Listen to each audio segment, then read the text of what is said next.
Our research topic is exploring Chinese undergraduate students' attitudes toward typical sentence patterns of China English. Here are our group members. And here are our contents. Let's move on to the introduction part. In the era of English globalization, Carcruit's word English theory categorized China as part of the expanding circle, where English functions as a foreign language intertwined with local culture. As noted by Wei and Su, China English integrates Chinese syntactic features like parataxis. Whether good, we go to park without conjunctions, and cultural concepts, 功夫, one belt, one road. By the early 2000s, China had over 300 million English learners, a number that continued to grow due to English's status as a core compulsory subject. This massive learner population highlights the urgency to address the tension between native-like norms and indigenized expressions in cross-cultural communication. Next.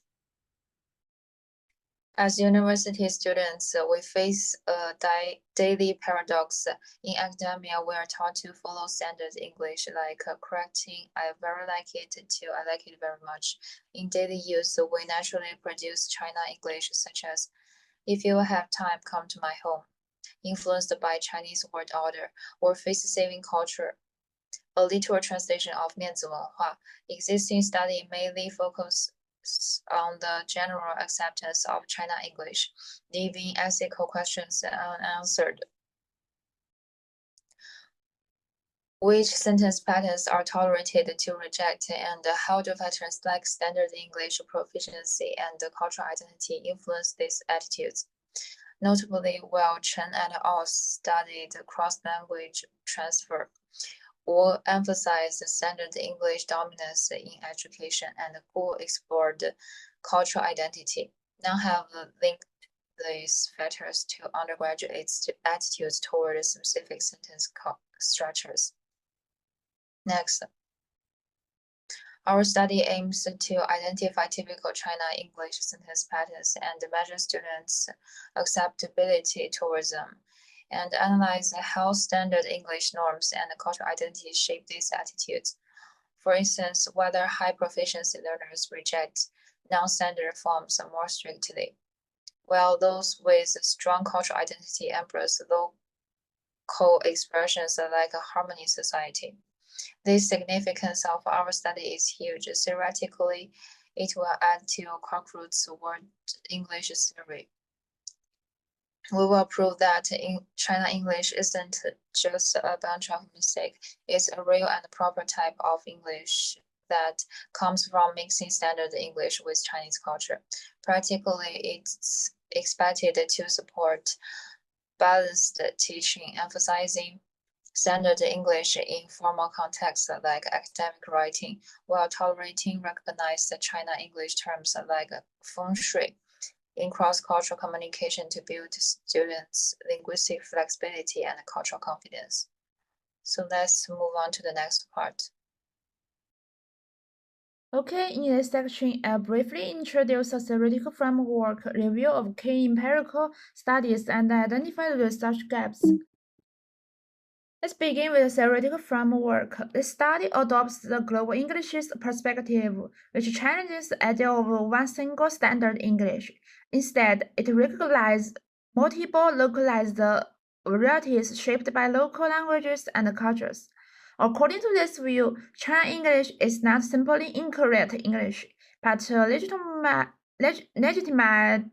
localized variety. It keeps core features of standard English, while reflecting Chinese culture and linguistic logic. For example, sentence patterns like "you go first" or "eat medicine" may sound ungrammatical, but they actually reflect direct translation or cultural transform from Chinese. Second, visual language attitude theory, which examines how people evaluate different language forms. Zhang and Hu propose three main dimensions: superiority, social attractiveness, and vitality. These attitudes are influenced by both linguistic features and social factors like age, education, and cultural background. By combining these two perspectives, our study aims to explore not just how students feel about China English sentence patterns, but also what shapes these attitudes. Then we will look at the review of empirical studies. The first one is about China English and its syntactic features. Many studies have examined China English from phonological, lexical, and cultural perspectives.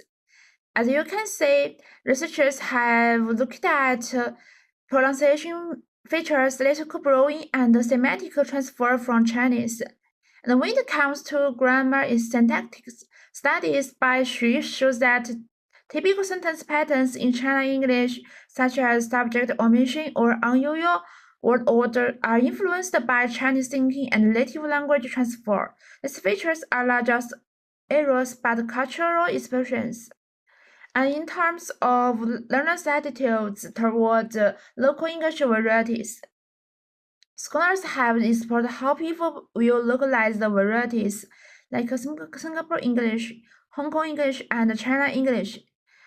As you can see in the table, many Singaporeans say Singapore English as part of their identity, while younger people in Hong Kong may still view Hong Kong English as a non-standard form of English variety.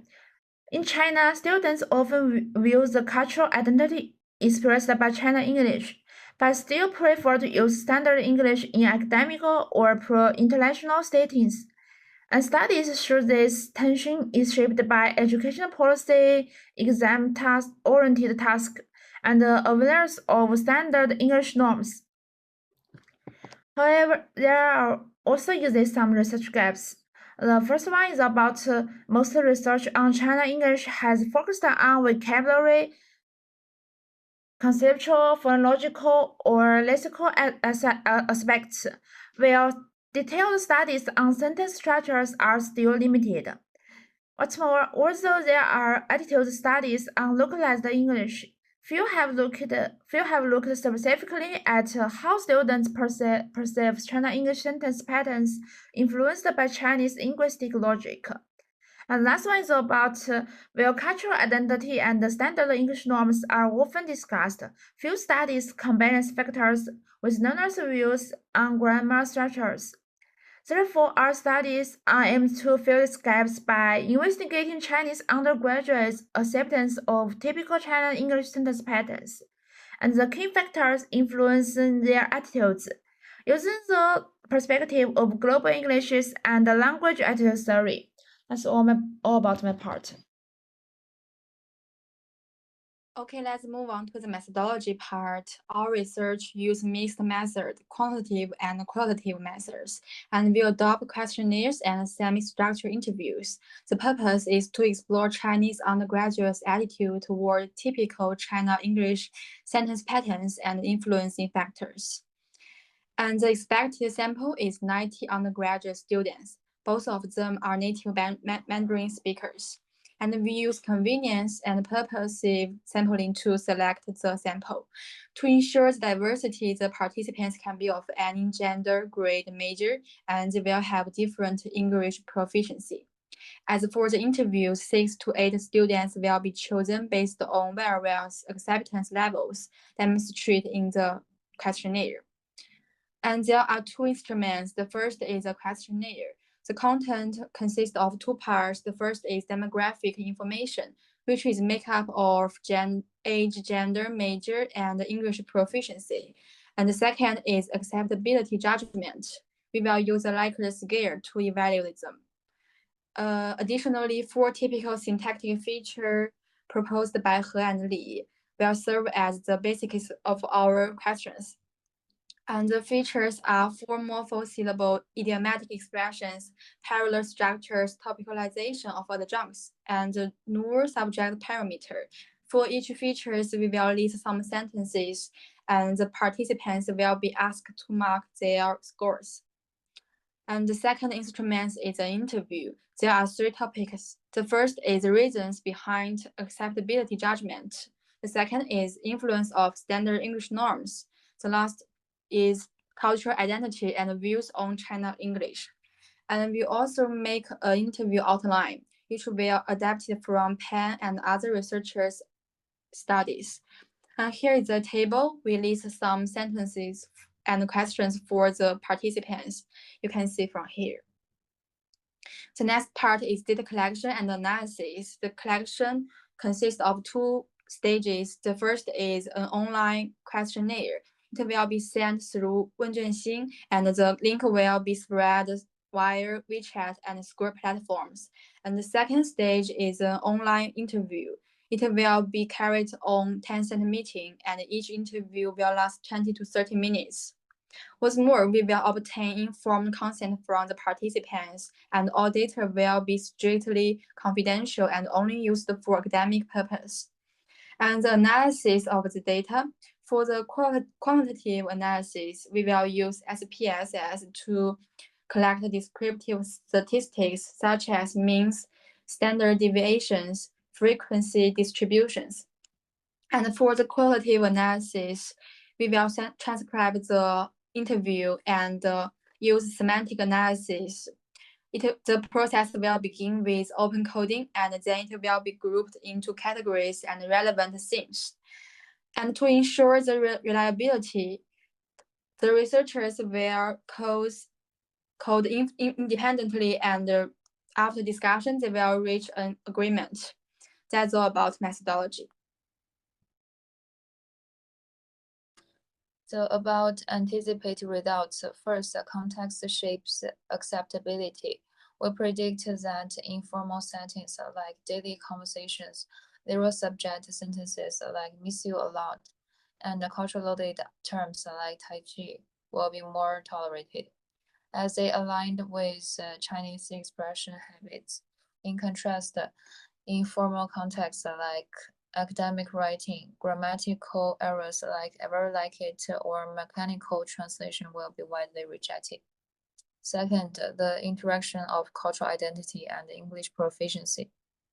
When we talk about English proficiency here, we don't just mean using perfect grammar or following standard English rules. We also mean being able to adjust how you speak depending on the situation. Learners who are highly proficient aren't always strict. They can accept non-standard forms, especially when cultural identity is involved. For example, students who strongly identify with Chinese culture, even if their English isn't perfect, may feel comfortable using expressions like 麻将 represent social conventions. But students who speak English very well but don't feel a strong cultural connection are often the strictest. They might even reject phrases like effort halved, the result doubled, even though these reflect local cultural values. So acceptability isn't black and white, it's more like a sliding scale. On one hand, you have students with strong cultural identity but lower English skills who are pretty open to localized expressions. On the other hand, students with strong English but weaker cultural ties tend to be much stricter. What really matters is how cultural values and language standards interact in different situations. This shows that Chinese English has its place, it's valid. It also reminds us that language use should depend on context, follow standard English in formal situations, but it's totally okay to bring in some cultural flavor when communicating across cultures. So let's move on to the next part. And I will make a conclusion of our research.